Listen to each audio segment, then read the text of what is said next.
On the morning of the 7th of May, 1574, King Henry III of France stands on a raised platform inside a walled compound in the eastern district of Venice, watching a demonstration that no other monarch in Europe has ever been permitted to witness. A bare wooden hull, stripped of any fittings, sits in a covered channel of water at one end of the compound. Henry is told to watch closely. Workers begin moving along the hull in a coordinated sequence. First, the ribs are reinforced, then the planking sealed, then the mast stepped into place, then the rigging run, then the oars fitted, then the weapons and stores loaded aboard. And as the hull is towed slowly down the channel past a series of fixed workstations, each staffed by specialists performing one task, and one task only before the vessel moves on to the next station, a fully armed and provisioned war galley emerges from the far end of the channel before the king has finished his meal. The entire process, from bare hull to combat-ready warship, has taken less than 1 hour. What Henry III has just witnessed is the Venetian Arsenal, the state shipyard of the Republic of Venice, performing a production process that will not have a name for another 300 years because the concept it represents, the disassembly of a complex manufacturing task into a sequence of standardized, specialized operations performed at fixed stations along a moving line of production,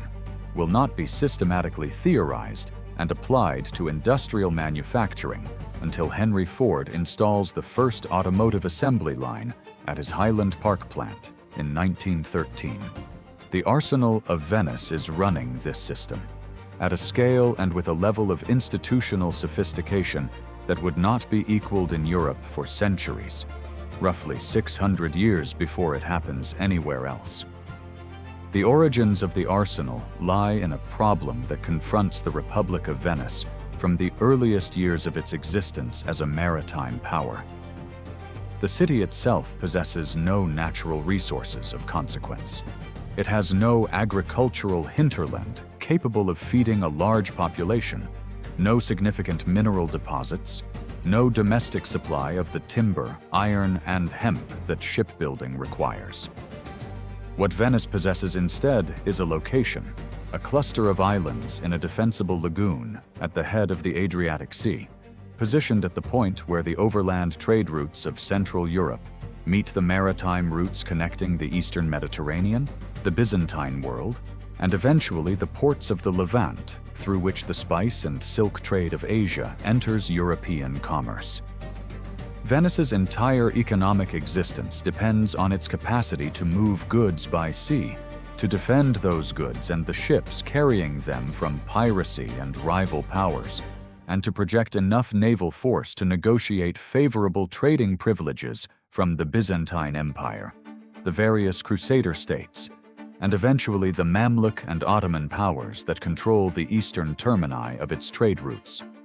This dependence on maritime commerce and naval power creates an unusually direct relationship between the Republic's shipbuilding capacity and its capacity to survive as an independent political entity. A Venetian government that cannot build and maintain a war fleet capable of defending its merchant convoys and contesting control of the Adriatic and Eastern Mediterranean trade routes is a government that will watch its commercial position collapse under pressure from rivals. Genoa, most persistently, across 3 centuries of intermittent warfare, but also the Ottoman Empire as it expands into the Eastern Mediterranean from the 14th century onward. The Arsenal, established in some initial form by 1104, according to traditional Venetian civic dating, exists from its earliest years as the physical answer to this vulnerability. A state-owned, state-operated shipbuilding facility large enough to guarantee that Venice can produce warships at a rate and quality that private shipyards cannot reliably match. The Arsenal expands dramatically across the 13th and 14th centuries as Venice's commercial empire grows to encompass colonial territories across the Aegean and Eastern Mediterranean, And as the military demands of defending this expanding network of trading posts, islands, and coastal territories grow correspondingly. By the 14th century, the facility, known to Venetians as the Arsenale, a name derived from the Arabic dar as Sina'a, meaning house of construction or manufacture, a linguistic inheritance from the extensive commercial and technical contact between Venice and the Arab world that shaped much of medieval Mediterranean maritime technology, occupies a walled compound covering a substantial portion of the eastern district of the city, entirely separated from the rest of Venice by high walls, its own fortified gates, and a workforce subject to a level of state supervision and secrecy that has no real equivalent anywhere else in medieval or early modern Europe. The workforce itself, known collectively as the Arsenalotti, represents one of the most significant social and economic institutions the Republic of Venice creates over the course of its history. At the height of the arsenal's productive capacity in the 16th century, the facility employs somewhere in the range of 2,000 skilled workers on a permanent, continuous basis, a workforce that can be expanded to as many as 16,000 during periods of wartime mobilization, when the arsenal's production capacity is pushed to its absolute maximum in order to replace fleet losses or prepare for major naval campaigns. This is a manufacturing workforce of a scale that has essentially no parallel anywhere else in pre-industrial Europe, concentrated in a single facility, performing specialized manufacturing labor under conditions of state employment that anticipate, in striking ways, the factory labor systems that will not become common across European manufacturing more broadly until the Industrial Revolution arrives centuries later. The specialization of labor within the arsenal is the structural innovation that makes its production speed possible, and it is worth examining in some detail precisely because it represents such a direct anticipation of what industrial theorists will eventually formalize as the division of labor.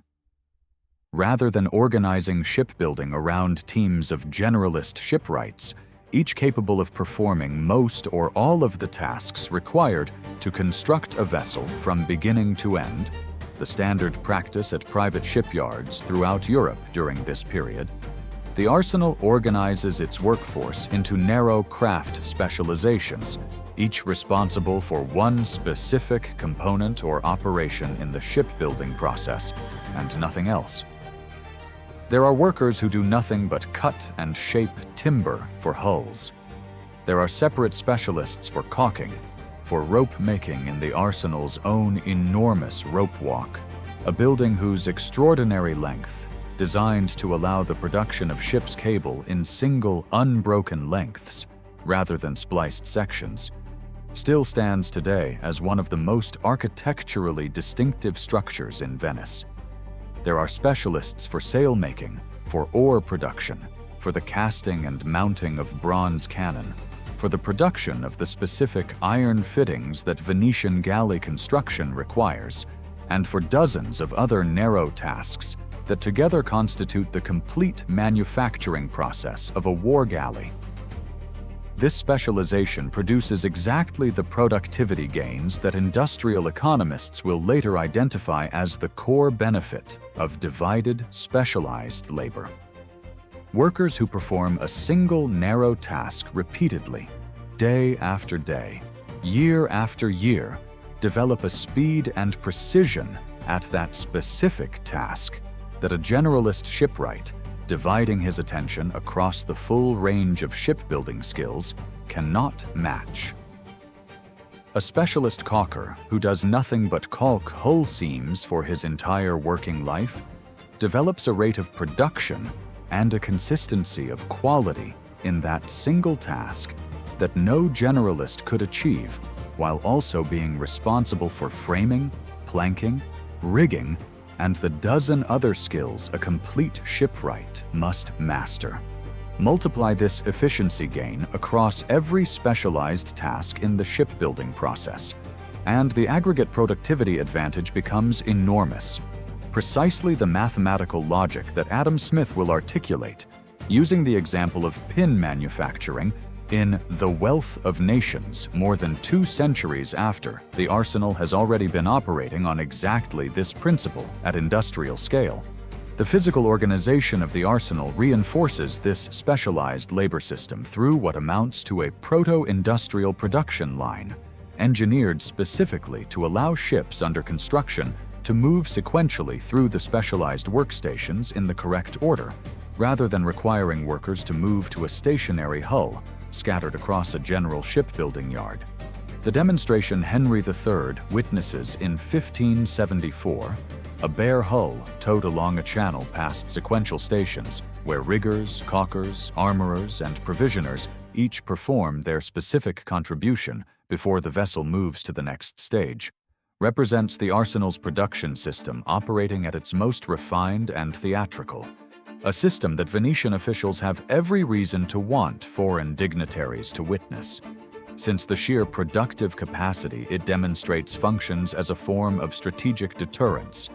a visible signal to potential rivals and allies alike of Venice's capacity to rapidly replace naval losses and surge wartime production in ways that no other European power can match. This productive capacity proves decisively important at the moment of the Republic's greatest naval crisis, the War of Cyprus against the Ottoman Empire in the early 1570s, which culminates in the Battle of Lepanto in October 1571, one of the largest naval engagements in European history, and the last major battle fought primarily between oared galley fleets before the gradual transition to sail-dominated naval warfare that follows over the subsequent century. The Venetian contribution to the Allied Holy League fleet at Lepanto and the Republic's capacity to rapidly rebuild its naval strength following the substantial losses the Ottoman fleet inflicts on Venetian possessions in the preceding campaign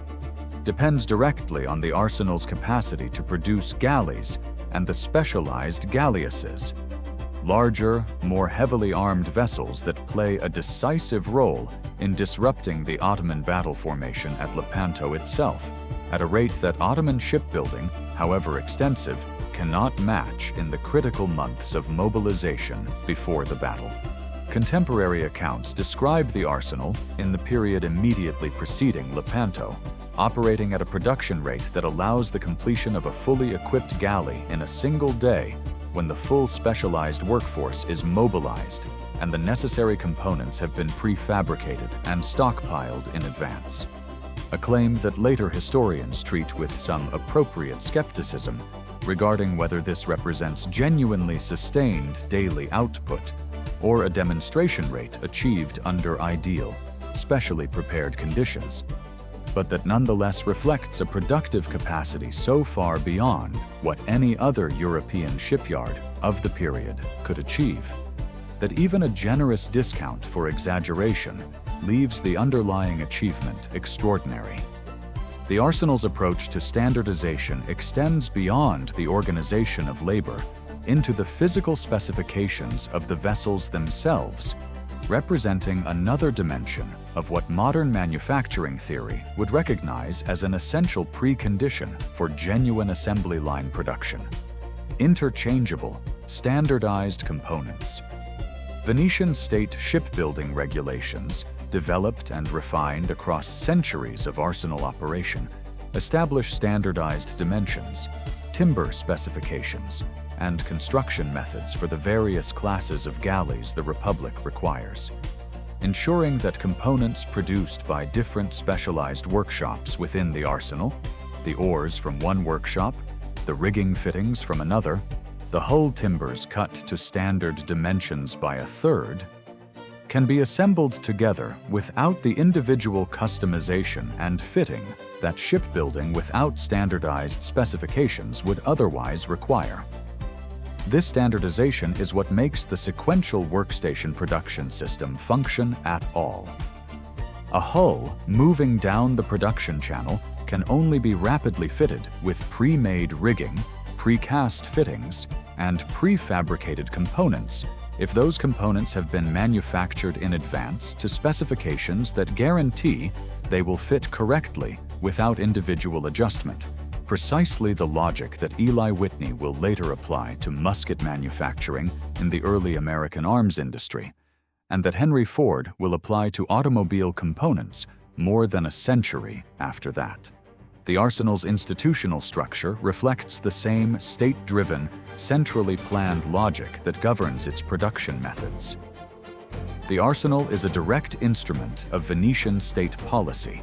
Managed by patrician officials answerable to the Republic's Senate, its production priorities determined by strategic requirements rather than market demand. This state control extends to granular oversight. The Arsenal maintains its own internal supply chains for timber, sourcing oak and larch from mainland forests, and, as domestic supplies deplete, from Dalmatia and the Eastern Alps, with forest management regulations designed to guarantee sustainable long-term supply of the curved timber shapes galley construction requires, an early example of a state institution managing a resource supply chain specifically to support strategic manufacturing capacity. Centuries before, managed forestry becomes commonplace elsewhere. The secrecy surrounding arsenal operations reflects the Venetian state's understanding that its productivity constitutes a genuine strategic asset requiring protection from foreign espionage. Arsenal workers face travel and contact restrictions exceeding those on most Venetian craftsmen, reflecting concern that skilled shipwrights, if permitted to emigrate freely, might carry arsenal techniques to rival powers. Venetian authorities periodically prosecute workers attempting to leave for foreign courts, treating such departures as a security violation rather than an ordinary labor market transaction. The Arsenal's economic significance extends beyond warship production.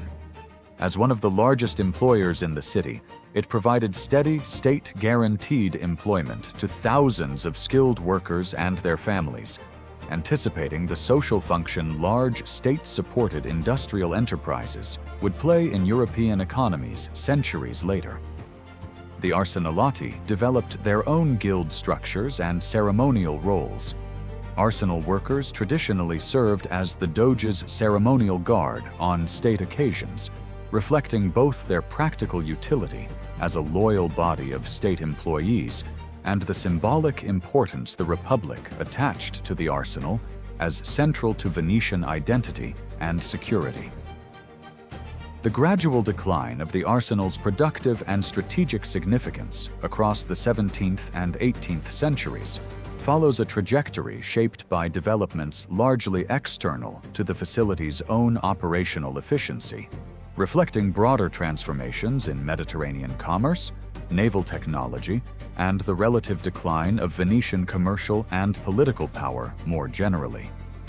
The opening of Atlantic and around Africa trade routes to Asia, developed by Portuguese, Spanish, Dutch, and eventually English maritime expansion from the late 15th century onward, progressively redirects the most valuable long-distance commerce of the European economy away from the Mediterranean routes and Eastern trading relationships on which Venetian commercial wealth had been built, reducing the economic surplus available to fund continued naval investment, even as the strategic and commercial rationale for maintaining a massive galley fleet gradually diminishes.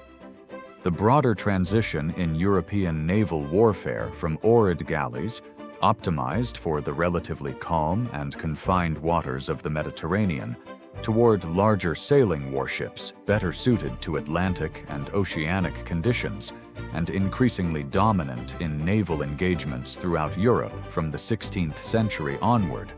further erodes the Arsenal's comparative advantage. Since the specialized galley production expertise, the facility had spent centuries refining transfers only partially to the different construction requirements of large sailing warships. By the 18th century, the Arsenal, while still functioning as an important shipyard and naval facility, no longer represents the singular, unmatched productive achievement it had constituted during the height of Venetian naval power in the 14th through 16th centuries. Its relative technological and organizational advantage over shipyards in other European naval powers having narrowed substantially as other states, including eventually England and France, developed their own large state-operated naval dockyards that incorporate elements of specialized labor organization and standardized production, whether through direct emulation of Venetian precedent or through independent development of broadly similar industrial logic applied to naval shipbuilding. The final collapse of Venetian independence comes in 1797, when Napoleon Bonaparte's forces occupy the Republic and formally end over 1,000 years of Venetian statehood, and the Arsenal, stripped of the sovereign state whose strategic requirements had shaped its entire institutional purpose across nearly 7 centuries of operation, passes through a series of subsequent foreign administrations, Austrian, briefly French again, then Austrian once more, before Venice's eventual incorporation into the unified Kingdom of Italy in the 19th century, that maintained the facility as a naval shipyard, but without the singular strategic centrality it had once occupied as the industrial foundation of an independent maritime republic's survival. What the Venetian Arsenal demonstrates, examined across nearly 7 centuries of operation, is that the fundamental organizational logic of industrial mass production, the division of complex manufacturing processes into specialized, repeatable tasks performed by dedicated specialists at fixed workstations, supported by standardized, interchangeable components and coordinated through centralized institutional planning, is not, as the conventional history of industrialization often implies, a discovery unique to 18th and 19th century Britain or to the automotive factories of early 20th century America. It is a solution that emerges whenever an organization faces sufficiently urgent and sustained pressure to produce complex manufactured goods at a speed and volume that traditional craft production methods cannot achieve, and that possesses the institutional authority and resources to reorganize production accordingly. Venice, confronting an existential strategic requirement to produce and rapidly replace war galleys at a rate that private, unspecialized shipbuilding could never match, arrived at essentially the same organizational answer that automobile manufacturers would arrive at independently 6 centuries later, facing an analogous problem of producing complex mechanical goods at unprecedented speed and volume. The 1-hour galley that Henry III watched emerge from the Arsenal's production channel in 1574 was not a magic trick or an isolated demonstration of theatrical showmanship, however much Venetian officials undoubtedly appreciated its value as political theater. It was the visible output of a genuinely industrial production system, operating 6 centuries ahead of the moment historians conventionally assign to the birth of industrial manufacturing. Built not from steam engines or mechanized tools, but from the same organizational insight that would eventually define the modern factory. That speed comes not from working faster, but from working differently.